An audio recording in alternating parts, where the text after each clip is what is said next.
যেন হাত পা নেড়ে প্রাণটা বের হয়। তো খুব খেয়াল রাখবে। আর কষাই কথা মতো কেন আমি দেবো, আমার কথা মতো কষাই করবো। কোরআন হাদিসটা আপনি জানেন, এটা খেয়াল রাখবেন। তাদের উপর যেন দয়া মায়া হয়।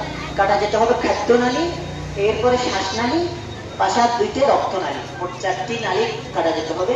এই 4টি নালী কাটা না গেলে কোরবানি হবে না, এটা ভালোভাবে খেয়াল রাখবেন। তবে ছাগল জবার সময় যদি কল্লা আলাদা হয়ে যায় তাও কোরবানি হয়ে যাবে। গোষ্ঠ যেটা আছে সেই গোষ্ঠ আপনি 3 ভাগে ভাগ করাটা সুন্নাহ। তবে ভালো প্রয়োজন হলে আরো বেশি দিয়ে রাখতে পারবে, রাখতে পারবে, অসুবিধা নেই। তবে তারপরে তুমি সবে কাজ অনেক গোষ্ঠ মহিলার গোষ্ঠ বিক্রি করে বিভিন্ন মধ্যে দেখা যায়। এটা আসলে যিনি করে দিল সমাজের জন্য হারাম, কোনো অংশ বিক্রি করে।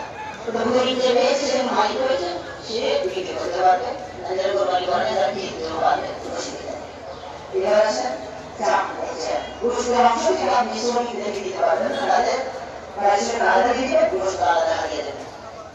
এবার হচ্ছে চামড়া।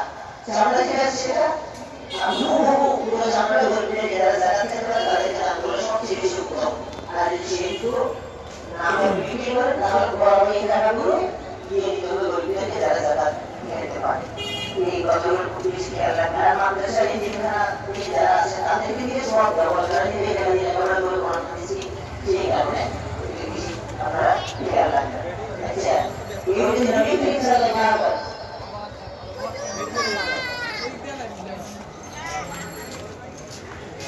নবী করিম সাল্লাল্লাহু আলাইহি ওয়াসাল্লামের নামে কোরবানি করতে চাই পারবেন, অথবা অংশ থেকে এই অংশ নাম দিয়ে পারবেন, মানে সবগুলো পাঠানো কোনো অসুবিধা নেই। গুরুত্বপূর্ণ কথা হচ্ছে মা বাবা মারা গেছে বড়, আপনি তাদের নামে কোরবানি করতেছেন, তাহলে কোনো অসুবিধা নেই। এটা হলো সব পাঠানো, সব কিছু অংশ মা বাবাকে পাঠানো, এই গোষ্ঠী সবাই খেতে পারবে। পারবেন না কোনটা মা বাবার কোরবানি ওয়াজিব ছিল, পারেন এই গোষ্ঠী প্রয়োজন নামে লিখে গেছে, তাহলে ওনার নামে ওনার টাকা থেকে কোরবানি ক্রয় করে এটা সব দান করে দিতে হবে, আপনি খেতে পারবেন। এইভাবে মান্নাতের আপনি একটা মান্নাত করেছেন, যেগুলো হয়েছে এগুলো একই দান করে দিতে হবে। কোরবানি দিয়ে যদি আপনি কোরবানি দিয়ে রাখতে না পারেন, এই বছরে পুরোপুরি সরকার করে দিতে হবে, আপনি খেতে পারবেন। আশা করি আপনারা সব বুঝতে পেরেছেন, সব গুরুত্বপূর্ণ কথা হয়ে গেছে। এবার আমরা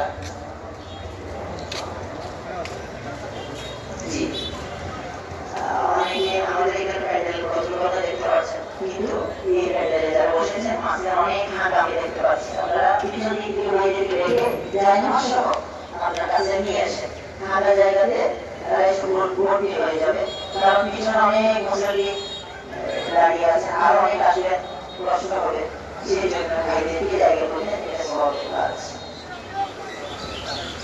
সম্মানিত আজকের মতো আমার সব বলে দিয়েছি, ওই পশু দড়ি গলার মালা সব কিছু থেকে দান করে নিতে হবে, ঠিক আছে? আর পশু থেকে যে দুধ দান করে সেই দুধের টাকাগুলো আজকে যে কথাটি বলে আমি শেষ করছি সেটা হচ্ছে সম্মানিত বলেছেন যে বাসার আশেপাশে গরিবে যেন ময়লাগুলো না ফেলে। আপনাদের গড়ি দেওয়া হয়েছে সেগুলোর পক্ষ থেকে, সেই গড়িগুলো নির্দিষ্ট কন্টেনারে ডাস্টবিনে গিয়ে রাখবেন, ঠিক আছে? অনেক বড় পুরানের গাছ যেন নষ্ট না হয়, সেই জন্য আপনি তাড়াতাড়ি যদি রক্ত করে পানি মেরে পরিষ্কার করে দেবেন। আশা করি আল্লাহ আমাদের এই গরুগুলো আমাদের কোনো ভুল করবে। আমাদের আসসালামু আলাইকুম ওয়া রাহমাতুল্লাহি ওয়া বারাকাতুহু।